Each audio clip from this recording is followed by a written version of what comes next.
జై శ్రీరామ్. అందరికీ శ్రీరామ్ నవమి శుభాకాంక్షలు. అంటే నిన్న అయిపోయిందండి, నేను బిలేటెడ్గా ఈరోజు వీడియో పెడుతున్నాను. శ్రీరామ్ నవమి రోజు నేను ఏమేమి చేశానని చిన్న వీడియో అప్లోడ్ చేస్తున్నాను, ఓకేనా. పానకం, మసాలా మజ్జిగ, కర్ణాటక స్టైల్ కోసంబరి చేస్తున్నాను. ఇప్పుడు ఎలా చేసేది చూసేద్దామా. Welcome back to Sushanti vlogs. ముందుగా 1 kg బెల్లం నానబెట్టేసి ఆ నీరు ఫిల్టర్ చేసుకుని తీసుకున్నాను. అలాగే కర్బూజా పండు ఉంటుంది కదా, ఆ కర్బూజా పండుని ఒక చిన్న పండు తీసుకుని ఇలాగ తురుముకుంటే పానకం చాలా చాలా టేస్ట్గా ఉంటుందండి. కర్ణాటకంలో ఎక్కడ పానకం తాగినా అందులో ఈ కర్బూజా తురుము ఉంటుందన్నమాట. అలాగే ఇందులో పచ్చి కొబ్బరి తురుము వేస్తే చాలా చాలా బాగుంటుందండి. లాస్ట్లో ఫ్లేవర్ కోసమని ఏలక పౌడర్ వేసుకోవాలి. అన్నీ వేసి కలిపిన పానకం 1 గ్లాస్ తాగండి. 1 గ్లాస్తో మీరు సరిపెట్టుకోరు, 4-5 గ్లాసులు తాగుతారు. చాలా చాలా బాగుంటుంది అనమాట. పానకం అయిపోయింది. ఇప్పుడు కోసంబరి చేసేద్దాం. పావు గంట నానబెట్టిన పెసరపప్పు 1/2 kg, అందులో ఒక 2 క్యారెట్ తురుముకున్నాను అనమాట. ఎండాకాలం ఇలా చేస్తేనండి ఒంటికి చాలా చాలా మంచిది, సలవిస్తుంది. అలాగే ఒక 4 ఉల్లిపాయలు, మీడియం సైజు ఉల్లిపాయలు సన్నం కట్ చేసి వేసాను. ఒక 3-4 పచ్చిమిరపకాయలు కూడా సన్నం కట్ చేసుకుని వేసుకోవాలి. కొబ్బరి తురుము ఉంటే కొంచెం వేసుకోండి, లేదంటే స్కిప్ చేసుకోవచ్చు. ఇందులో నేను 2 దోసకాయలు సన్నం కట్ చేసుకుని వేసాను. ఎండాకాలం ఇలా చేసుకొని తిన్నామంటే పెసరపప్పు సలవ, దోసకాయ సలవ అన్నీ కూడా మంచి ఫుడ్ అనమాట. ఇలా చేసుకుని పిల్లలకి ఇవ్వండి, చాలా ఇష్టపడి తింటారు. సన్నం కట్ చేసిన కొత్తిమీర వేసుకోవాలి. అలాగే అరచెక్క నిమ్మకాయ పిండుకోవాలన్నమాట. ఆ పులుపు ఉంటే ఇంకా బాగుంటుంది. ఇందులో తగినంత ఉప్పు వేసుకోవాలి. నేను ఒక 1/2 టేబుల్ స్పూన్ లాగా ఉప్పు వేసాను. క్వాంటిటీ ఎక్కువ ఉన్నది కదా, ఎందుకంటే మా ఇంటి పని జరుగుతుంది కదా, అందరికి ఇవ్వాలని కొంచెం ఎక్కువ క్వాంటిటీ చేశాను. ఇలా అన్నీ వేసిన తర్వాత ఒకసారి అన్నీ కలిసేలా కలుపుకోవాలి. కర్ణాటక స్టైల్ కోసంబరి రెడీ అయిపోయింది. ఇప్పుడు మసాలా మజ్జిగ రెడీ చేసేద్దామా. ఒక రోట్లో 2 పచ్చిమిరపకాయలు, చిన్న మొక్క అల్లం, 1/2 టేబుల్ స్పూన్ జీలకర్ర, పుదీనా 2 ఆకులు, కరివేపాకు ఒక 2 ఆకులు వేసుకొని కచ్చాబిచ్చా దంచాలండి. ఫుల్ పేస్ట్ లాగా లేదు, ఇలా కచ్చాబిచ్చా ఉంటే చాలు. నేను ఈరోజు 1/2 లీటర్ పెరుగు తెచ్చేసి మజ్జిగలా చేసి దాంట్లో ఉన్న వెన్న తీసినాను. ఆ వెన్న తీసేస్తే మన గొంతుకు ఏం ప్రాబ్లం లేదండి, ప్యూర్ మజ్జిగ తిన్నట్టు ఉంటుంది.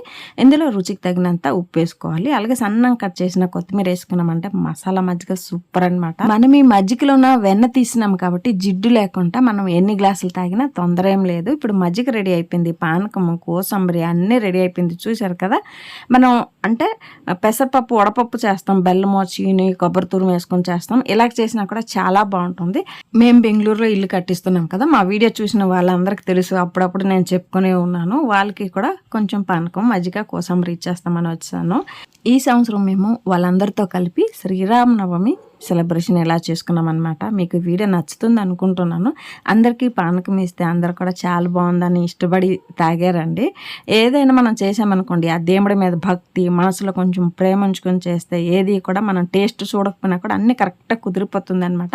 వాళ్ళకి కూడా పానకం అంతా బాగా ఇష్టపడి మజ్జిగ కూడా 2 గ్లాసులు వేసుకొని తాగారు. మసాలా మజ్జిగ ఎండ వేరే, ఎండాకాలం కదా, అయినా అలా ఎండతోటి ఎంత పని చేస్తారండి, గ్రేట్ అండి. నేను వెళ్ళి ఒక అరగంట నిలబడినా నాకు తల తిరిగినట్టు అయిపోతుంది. వాళ్ళు రోజంతా పాపం ఎండలో ఉండి పని చేస్తారు, గ్రేట్ అండి. వాళ్ళ జాబు వాళ్ళ గ్రేట్ అనిపిస్తుంది నాకు. ఇలాగ అందరికీ మసాలా మజ్జిగ తర్వాత పానకం ఇచ్చిన తర్వాత లాస్ట్లో మా ఇంట్లో కొంచెం అరిటాకులు ఇచ్చేసి, ఎందుకంటే చేతులంతా మళ్ళీ కడిగేసి మళ్ళీ పనిలో జాయిన్ అవ్వాలి కదా, అరిటాకులోనో ఇచ్చేసి ఒక్కొక్క స్పూన్ ఇచ్చేస్తే వాళ్ళకి కూడా ఈజీగా ఉంటుందని ఇచ్చాను. చూసారు కదా, మా ఇంటి పనులు ఇంకా నడుస్తుంది, కడుతున్నారనమాట. అన్నీ అయిన తర్వాత, ఇల్లంతా అయిన తర్వాత నేను వీడియో అప్లోడ్ చేస్తానండి. బెంగళూరులో 30-40 సైట్లోనే ఎలాగ ఇల్లు కట్టొచ్చు అనుకుని అన్నీ కూడా వీడియో తీసి పెట్టుకుంటాను, లాస్ట్లో అప్లోడ్ చేస్తాను, ఓకేనా. మీకు క్లారిటీ ఉంటుంది అప్పుడు ఇస్తే. నేను ఈ వీడియోకి వాయిస్ ఇస్తున్నప్పుడు నాకు ఒక థాట్ వచ్చింది. వాళ్ళందరికీ ప్రసాదం ఇచ్చిన తర్వాత వాళ్ళ చేత జై శ్రీరామ్ అనిపించవలసింది. ఆ క్షణం నాకు గుర్తు రాలేదు, ఇప్పుడు గుర్తొస్తే ప్రయోజనం లేదు. అందుకే ఏదైనా కూడా అప్పుడే చెప్పింటే బాగున్నాను. పోన్లేండి, ఇప్పుడు మనందరం కలిపి జై శ్రీరామ్ అనుకుందామా. సాయంకాలం మా దగ్గర ఉన్న ఆంజనేయ దేవస్థానంకి వెళ్ళాము. అక్కడ రాముడు ఫోటో కూడా బాగా అలంకరణ చేశారు. ఆంజనేయ కూడా బాగా పత్రిలు, పువ్వులు అన్నిట్లో అలంకరణ చేశారు. సైడ్లో పేపర్లోనూ శ్రీరామ్ శ్రీరామ్ శ్రీరామ్ అని పేపర్ రాసుకొని అలా అంటే హారం లాగా వేసున్నారనమాట. మేము వెళ్ళేదే సాయంకాలం అయిపోయింది. తెల్లవారు ప్రసాదం, పానకము అన్నీ ఇచ్చారట. ఇల్లు పని నడుస్తుంది కదా, సాయంకాలం వెళ్ళాము.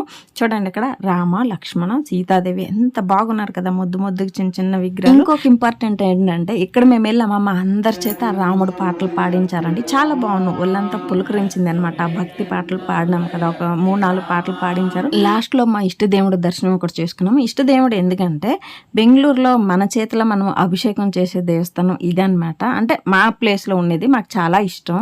మీకు ఈ వీడియో నచ్చినట్టయితే like, share and subscribe to Sushanti vlogs, ఓకేనా. అందరూ ఒకసారి జై శ్రీరామ్ అనుకుందాం.